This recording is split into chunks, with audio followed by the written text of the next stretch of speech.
check on whether the public servants who have been posted in the northeastern of Kenya region offices, whether they are doing the right thing at the right time. I had an opportunity to visit the regional offices here in Garissa, and I didn't find many public servants in the offices. But I want to thank the police officers because they are always doing their work to man the building. They were there, I found them. I also found a cashier who works in the office of the regional commissioner. But the rest offices were empty.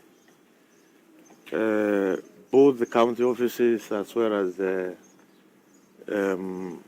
regional offices.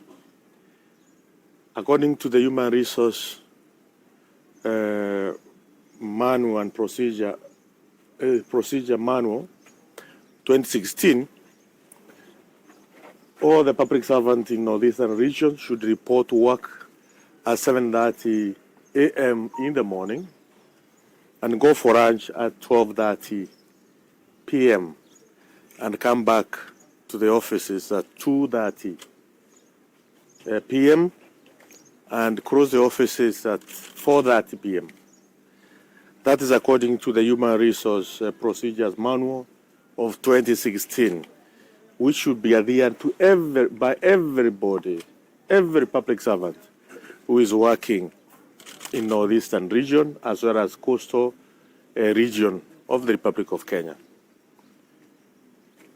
I want to call upon all public servants, wherever they are, to please put effort to do the right thing, be at your workstation at the required time.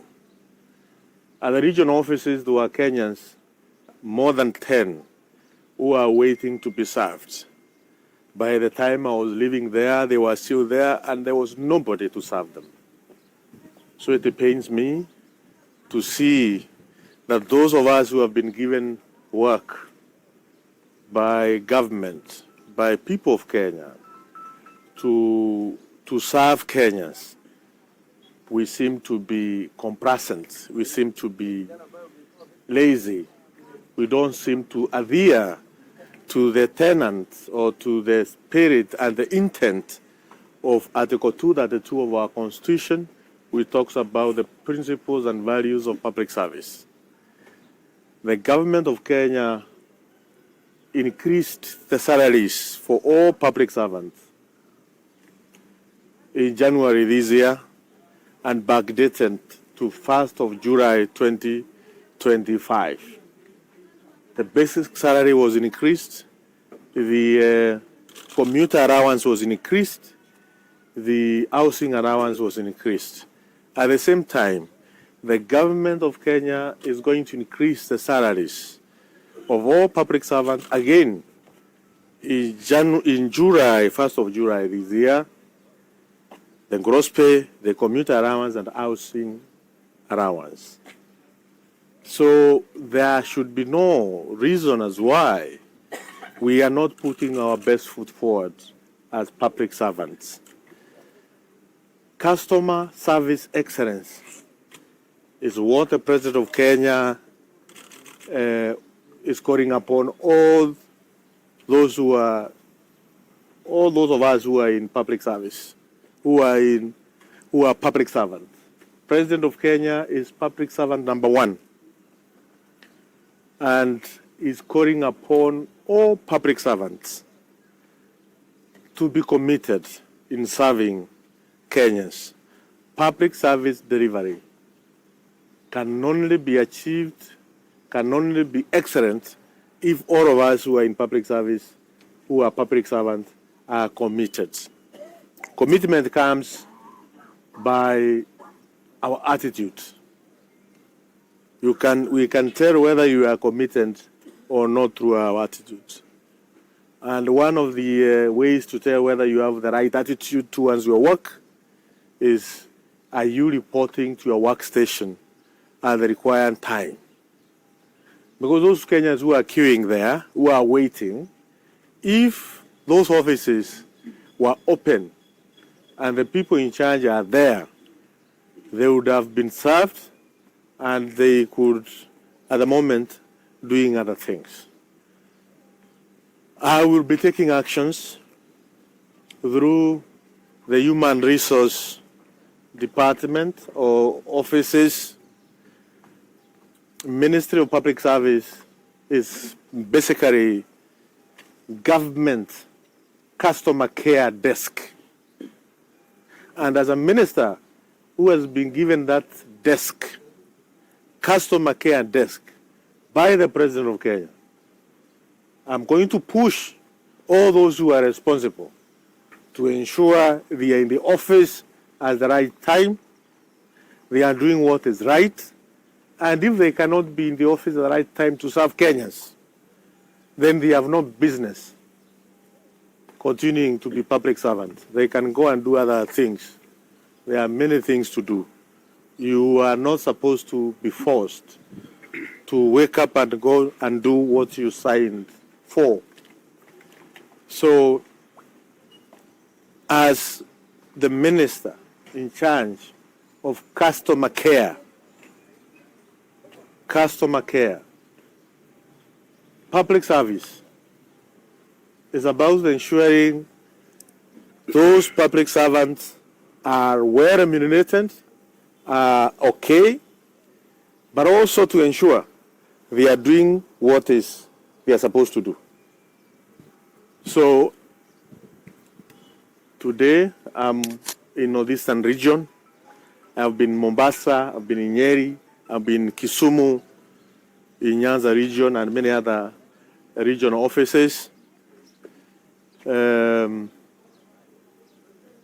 We still have a long way to go as a public servant who are in different offices, different government offices in the Republic of Kenya. And these regional offices, we have big signboard written Office of the President. And I don't think there is any day President of Kenya has ever reported to work in these offices. Those who are in these offices are the eyes and ears of the President of Kenya.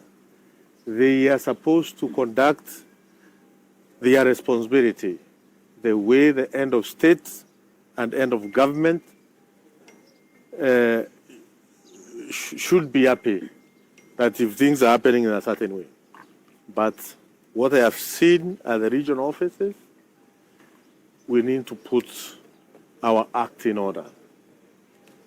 I want to commend Huduma Center in Garissa town. Almost all the employees or the people who are serving Kenyans at the Huduma Center are at their workstation at the required time. And this is the case in all Huduma centers which I have visited across the Republic of Kenya.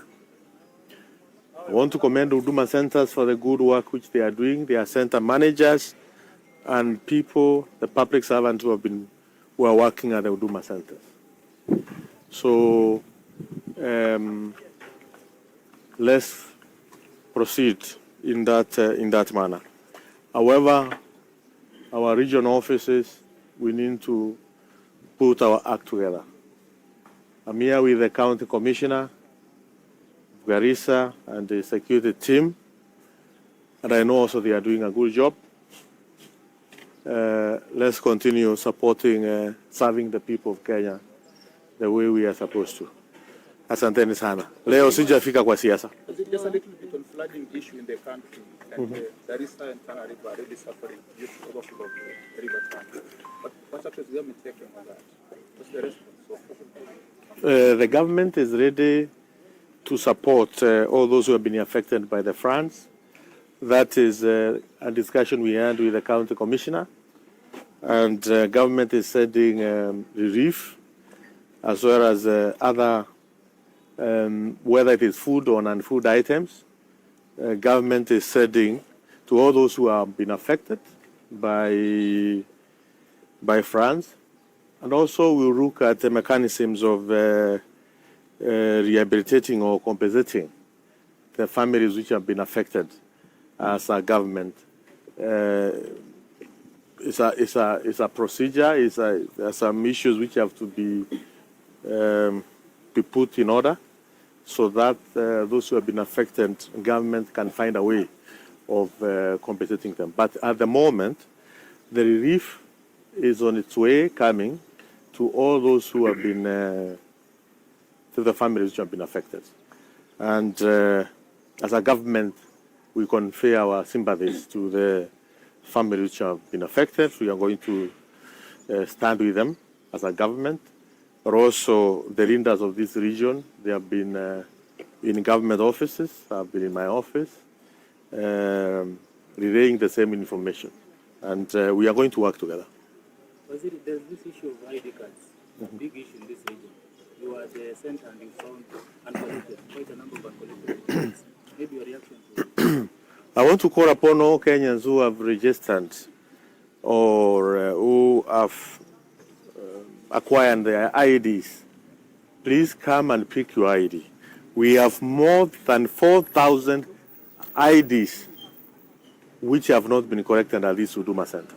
And it's not only this Huduma Center, but in all Huduma Centers in the Republic of Kenya, we have many IDs which have not been collected. Wherever you are, whether in Nyanza, in Mombasa, in Moyale, in Meru, wherever you are, and you have registered for an ID, please go back to where you registered your ID and pick your ID. And after you pick your ID, ensure you have registered as a voter of the Republic of Kenya. At this juncture, let me, because I heard one of the politicians saying that he's going to organize his goons to go and storm Huduma centers because he's claiming that government is not releasing IDs. He's just sick mentally. The fellow who saying that he's going to organize goons to go and storm Huduma centers, that IDs are not released. We have many IDs in different Huduma centers. Let Kenyans go and collect IDs. Once Huduma centers take the details of whoever want to get an ID, there is a back office at the National Registration Bureau which processes the ID certification card. So you have no basis to storming Huduma centers. And of course, if you think you can storm Huduma centers, you can also try. It's the day you know that the government of Kenya is ready and willing to deal with you perpendicularly, horizontally, and cacophoniously. So let's not just make remarks for the sake of making remarks, and some of those remarks will not make you the president. And in any case, you are impeached. There is no office you can hold. Even now that you are saying you'll be running for presidency, which presidency? Who can run for an office once you are impeached? Once impeached, no office. Even in Wamonyoro village, you can't be chairman of Cattledeep, leave alone the president of the Republic of Kenya. So you can continue making noise wherever you are making noise, but it's noise which we can say, I don't know whether it's the right thing to say, but English people say, is donkey's fat. So, any other question?